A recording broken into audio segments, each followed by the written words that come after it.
Thank you, Greg, for those kind words. It is really good to be here.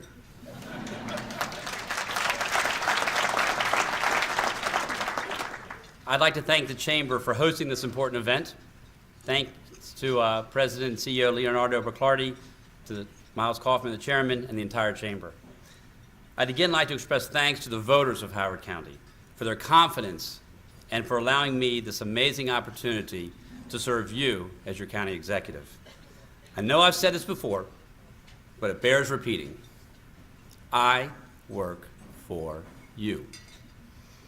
And of course, I have to extend my deepest thanks to my wife, Robin, and our wonderful children, Haley, Mary, Robbie, and James, who have supported me in my journey where I stand today.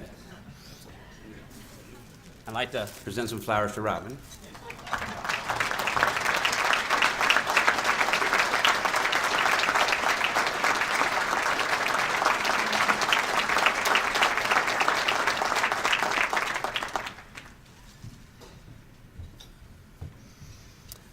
By the way, this is in the script, but you're sitting in the room where Robin and I had our wedding reception 28 years ago.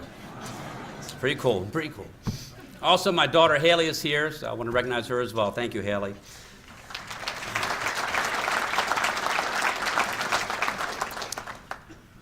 I've only been on the job for 2 months, and already I've learned so much. For example, no one looks good in a hairnet.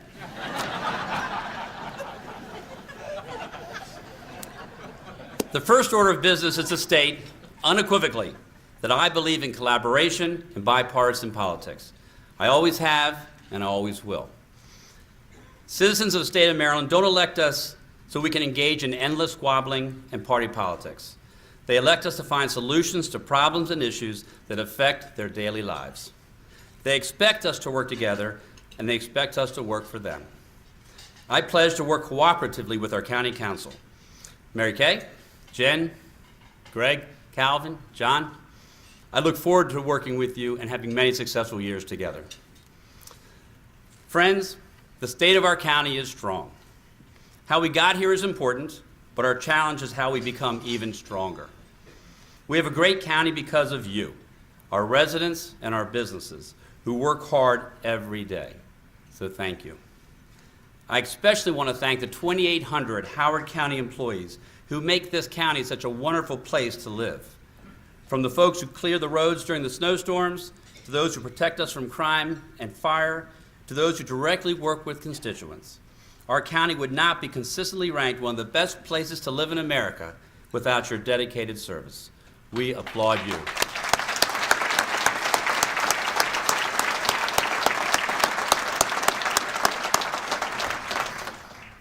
The challenge ahead of us is how we sustain this excellent quality of life for the next generation. Congressman Elijah Cummings often talks about how we didn't inherit this world from our ancestors, we borrow it from our children. We must make choices today to make sure our county continues to provide our future generations with the same opportunities we've had. So what are our priorities? I'm glad you asked. I'm sure you've heard a lot of rhetoric during the last year, lots of promises, lots of pledges made, things that need to change and things we need to make better. And here's a word you're going to hear a lot from me over the next 4 years: sustainability. My predecessor, Ken Allman, established the state's first Office of Environmental Sustainability to help Howard County become a model green community. That office has made some excellent progress on stormwater management and environmental sustainability. It is now time to expand that vision from a model green community to a model sustainable community. Sustainability is balance, and balance is what will drive our decisions in county government, particularly as they relate to our economy, agriculture, environment, and infrastructure. The legislation I submitted to the County Council will change the name to the Office of Community Sustainability and expand its scope and mission. And if you're thinking, oh no, more staff, growing government, additional spending, I want to assure you that is not the case. We are working with a University of Maryland program, the Partnership for Action Learning in Sustainability, to collaborate with Howard Community College and the existing staff within the office to work on sustainability initiatives. There are resources right here in our community that we can use to benefit our county. That's sustainability. I'd like to specifically thank Ned Tillman, the chair of the County's Environmental Sustainability Board, for his leadership and guidance during this process.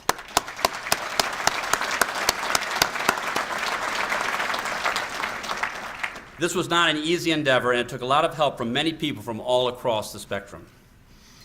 Last week, we held our first Agriculture Sustainability Roundtable discussion at TLV Tree Farm in Glenelg. The host of that breakfast, Jamie Brown, is also here today. Thank you, Jamie. This event, and we plan to do others, was an opportunity for us to meet with farmers from various parts of the county who use different business models and ask them, how can we help make your agricultural business more sustainable? How can we help you work more efficiently and productively in providing a food supply for county residents and beyond? How can we ensure that farming remains a part of the fabric of our county for future generations? As some of you may know, I come from a farm background, and this issue is near and dear to me. I thought I knew a lot about farming in Howard County, but I was surprised by how much I didn't know and what I learned. This is why we will continue to reach out to other industries for similar conversations. In Howard County, the idea of sustainability has also been embraced by our children. Students in our schools are reaching out and asking to do new and innovative projects. At Pointers Run Elementary School, a class of 4th grade students contacted school administrators in the county's Department of Public Works to ask if they could start a composting program. It started with one class, and now the entire school is on board. Another great success is our county's pilot program, the Roving Radish. The Roving Radish is a food truck which provides low-cost, nutritious meals at specific locations in the county, making it more convenient to access fresh and healthy food. We plan to continue and expand this program because it's not only beneficial, it's also sustainable. Through the pilot program, we found this concept was particularly popular among families with young children, half of which were eligible for reduced and subsidized rates. And this has also been popular with our seniors. The Bain Center stop had the highest participation rate. By offering affordable, nutritious meals that are easy to access within neighborhoods, we encourage people to choose a healthier diet. It's something they want to do, and not something imposed upon them by the government. That's how we can promote change, through education and access to what's healthy at a price that people can afford. At the roundtable last week, several farmers shared their enthusiasm for the Food Hub project, which in conjunction with the Roving Radish will help us do a better job of using food grown and produced right here in Howard County. You see, this is how this whole sustainability thing works. We grow it here, prepare it here, distribute it here, sell it here, and consume it here. At the end of the day, we compost anything left over. You can even buy that compost at the landfill and use it in your own vegetable gardens. And the cycle begins again. Sustainability.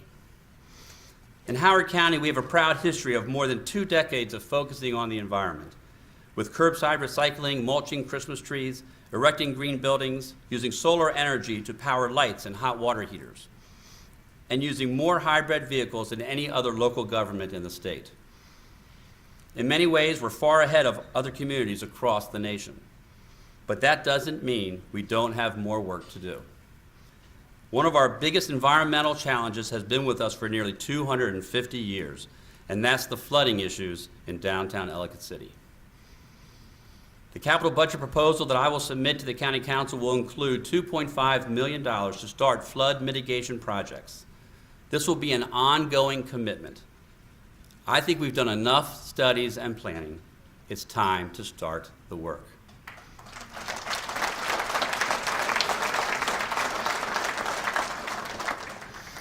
Our business owners and residents on Main Street shouldn't have to panic every time the water starts rising on the Tiber, Hudson, or Patapsco River.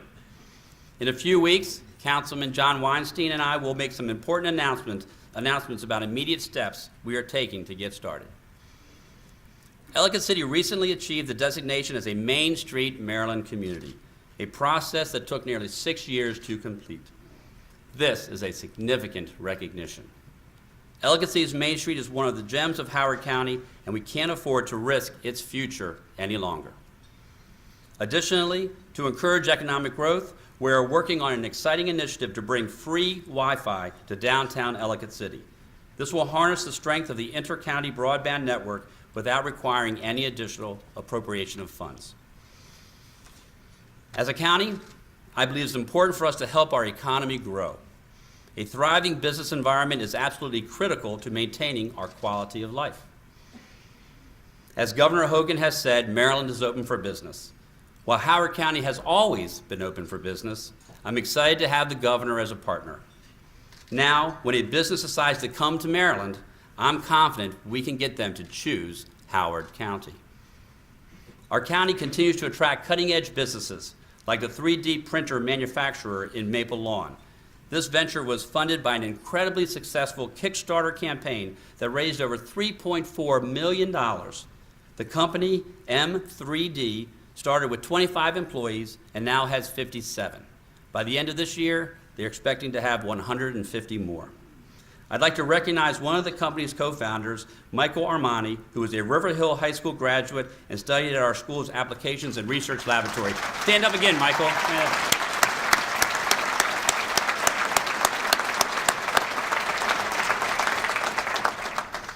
Another company, IronNet, a cybersecurity firm, has also set up shop in Maple Lawn.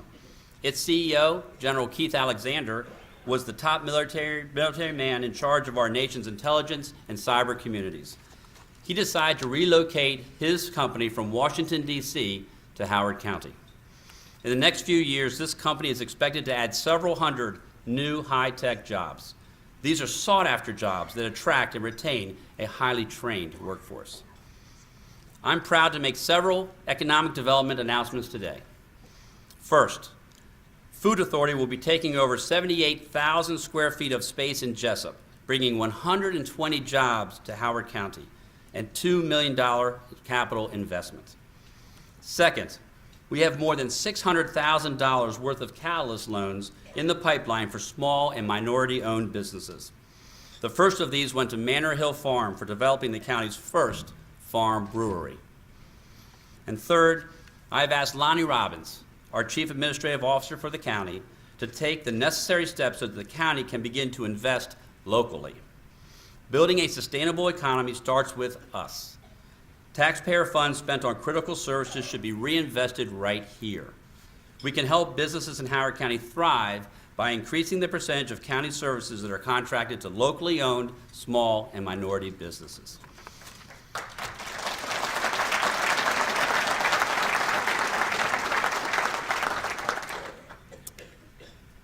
And how about downtown Columbia? New condos and apartments, new office and retail space, new restaurants, a Whole Foods in the old Rouse Company building, and a reconfigured mall, and plans underway for the Inner Arbor within Symphony Woods. Ground has been broken on Little Patuxent Square near Lake Kittleman, a mixed-use project that will include office space, retail, and apartments. And we're looking forward to what the Crescent Development Project will bring to downtown as well. Meriwether Post Pavilion, another Howard County gem, will complete the first phase of comprehensive renovation this spring. When completed, these extensive renovations will elevate this downtown anchor to the next level, allowing Meriwether to attract the biggest acts in the nation. General Manager Gene Parker is here. Gene, could you please stand?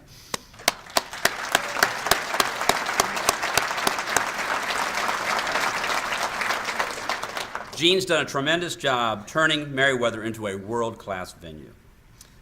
Folks, downtown Columbia is looking like a real city. This is what Jim Rouse envisioned 50 years ago. I remember as a kid crossing Route 29 from Allview Estates to fish and swim in Lake Kittleman. I know. One of my nicknames was Kittleman, so there was barely anything there at the time, which is probably why we got away with swimming in the lake. And I gotta tell you, it was a heck of a lot warmer swimming there than in the Chesapeake Bay in January.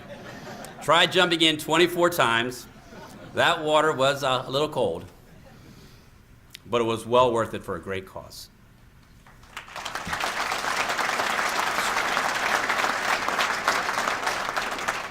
Special Olympics, Maryland. But seriously, there are exciting times for economic development here in Howard County, which is why I've included this as part of my vision for the Office of Community Sustainability. Having a sustainable community means living, working, and recreating in the same place. To truly achieve our goals, we cannot overlook our county's older communities, including our aging village centers such as Long Reach and Oakland Mills. We have already started these efforts in Wild Lake. I've met with stakeholders in Long Reach and Oakland Mills and will continue this dialogue to make sure we craft redevelopment plans that put greater emphasis on what the community wants. I've asked my Chief of Staff, Diane Wilson, to take the lead in working with both communities, along with Councilman Calvin Ball, to begin developing these plans. We also cannot forget about revitalization efforts on the Route 1 corridor. I will be working with Councilwoman Jen Terrazzo to develop a strategy for the properties owned by the county along Route 1 in Savage and North Laurel. Last month, I met with Congressman Dutch Rupersberger, and we'll be working together to make Route 1 the cyber hub of Central Maryland, capitalizing on the presence of the U.S. Cyber Command and attracting businesses that will bring more jobs to our county. We're already seeing innovative businesses expand to this part of our county. I'm excited to have Casey Turner of Jailbreak Brewing Company here today. Casey, please stand.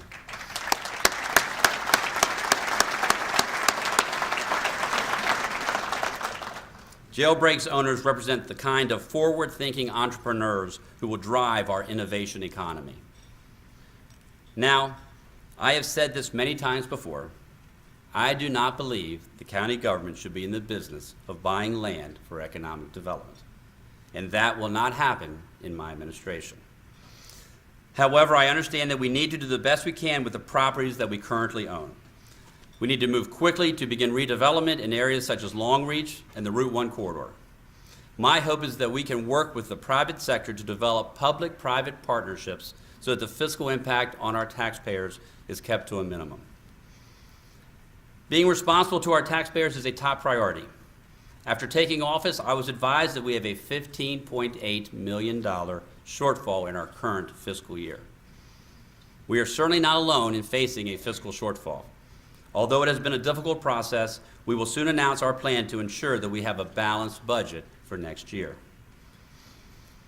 Of course, no State of the County speech would be complete without talking about our public school system. Our schools, among the best in the nation, consistently draw attention, national attention, and accolades. They're why people want to move here, from elsewhere in the state, from other states, from other countries. Many of you sought out Howard County to give your children access to some of the best educational resources in the world.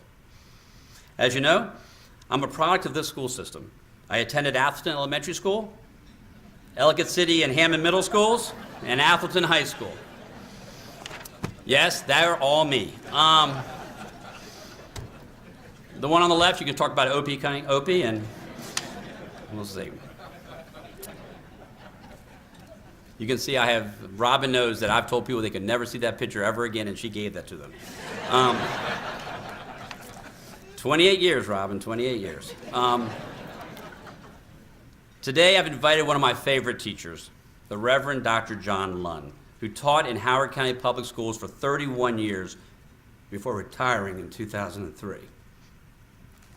In high school, Dr. Lunn encouraged me to take a class that changed my life. It was Black history. Earlier he says it was called African American history. I said, back then it was called Black history. And I was the only white student in the class. It helped shape me to value and respect diversity even more, which is saying a lot considering I was raised by a father who was a leader in the civil rights movement. It's an honor to have Dr. Lunn today. Please stand.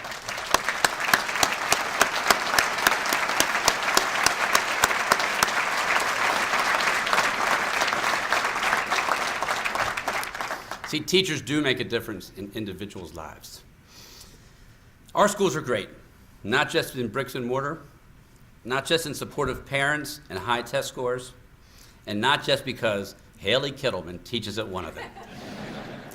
Our schools are great because of our commitment to excellence and our team effort among parents, teachers, administrators, support staff, and your elected officials. We are dedicated to continuing this effort and to closing an achievement gap that holds back some of our students. A great system isn't good enough if any of our students fail to achieve their full potential. Eliminating the achievement gap will require varied approaches and initiatives, some of which will begin with the youngest of our county residents. That is why I'm working with Council Chairwoman Mary Kay Siggety to create the Early Childhood Education Task Force, chaired by Mary Kay. Through this effort, we will develop strategies and initiatives to improve early childhood education, particularly among children from low-income and vulnerable homes. I'm excited to support the county's first Early College Access Program at the Applications and Research Laboratory. This countywide program puts students on the path to an AA degree and several professional certifications within a year of graduating from high school. It also connects them to high-paying jobs in network security. Some of the students from this program are here, and I'd like to recognize them. Mason Godsey from Mount Hebron High School, Jalen Garrick from Hammond High School, Brianna Richardson from Howard High School, Edward Frederick Bittner from River Hill High School. If you could please stand.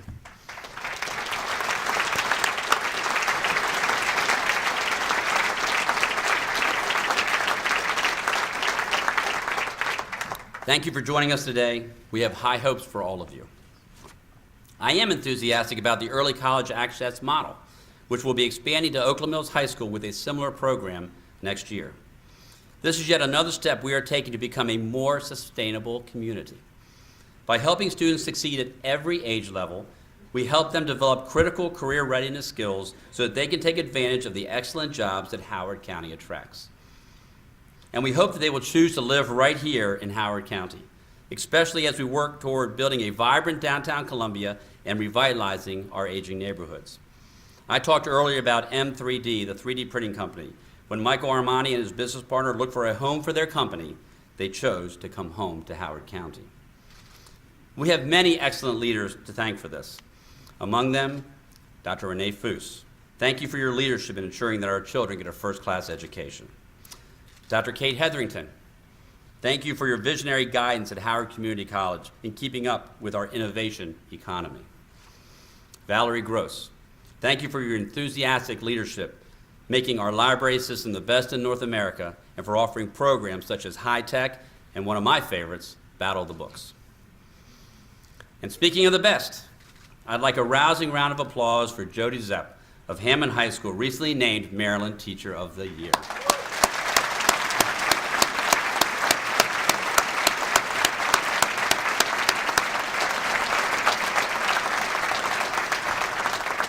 It's truly a proud moment for us because this is the first time in 25 years that a Howard County teacher has been named Maryland Teacher of the Year. Educators like Jody have helped us graduate students that we can be proud of.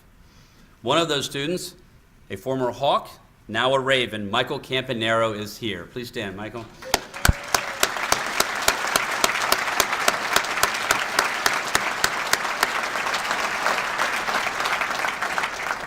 Whether you're a Redskins fan or a Raven fan, or dare I say it, a Steelers fan, I know that all of us were very proud every time this young wide receiver made a catch on national TV.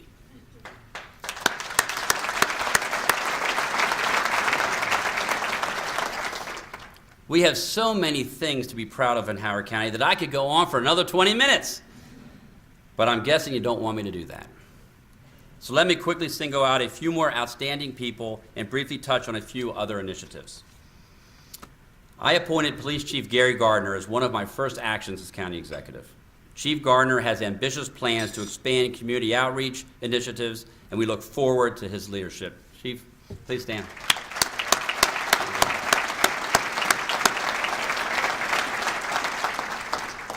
Fire and Rescue Services Chief John Butler was sworn in on January 20th.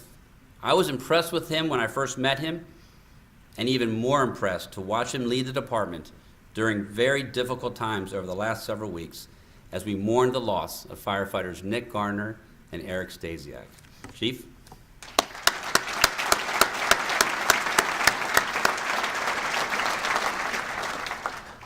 I want to thank the over 140 individuals who participated on my transition team, many of whom are here today.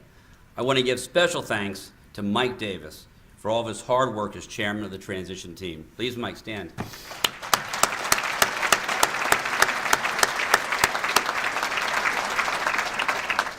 Andrea Ingram of Grassroots Crisis Intervention Center is here today. Last year, she celebrated 25 years with Grassroots.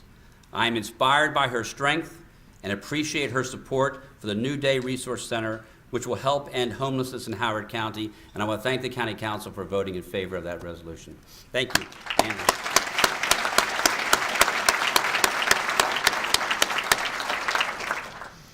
Construction has begun on a $77 million, 145,000 square foot science, engineering, and technology building at Howard Community College. Exciting times.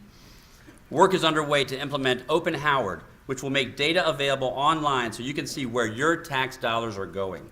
Thank you to Council members Greg Fox and Jen Terraza for their leadership on this effort. And we've started building the backbone for a performance measurement system called HOCOSTAT. This will help you keep us accountable. You've heard a lot from me today, and now I want to ask you for your help. The county has partnered with the school system and the Arc of Howard County to establish Project Search, a program that connects young adults with developmental and intellectual disabilities to career opportunities in the public and private sector. In county government, we have 12 interns working this year, working alongside our employees. These interns are gaining invaluable work experience through this process, experience we hope will help them secure productive and rewarding jobs. Today, I ask that you consider bringing a Project Search intern into your workplace as well. You can reach out to Coordinator Kim McKay with the ARC if you have interest in this worthwhile project. It's efforts like Project Search that make Howard County so special. We have a great county and so much to be proud of. Just recently, Columbia was recognized as one of the most caring communities in the country. As long as we have residents and businesses like you who are willing to keep on investing right here, I know we will continue receiving honors and being singled out as one of the best places to live. Together, we will keep moving ahead and keep getting better. Thank you.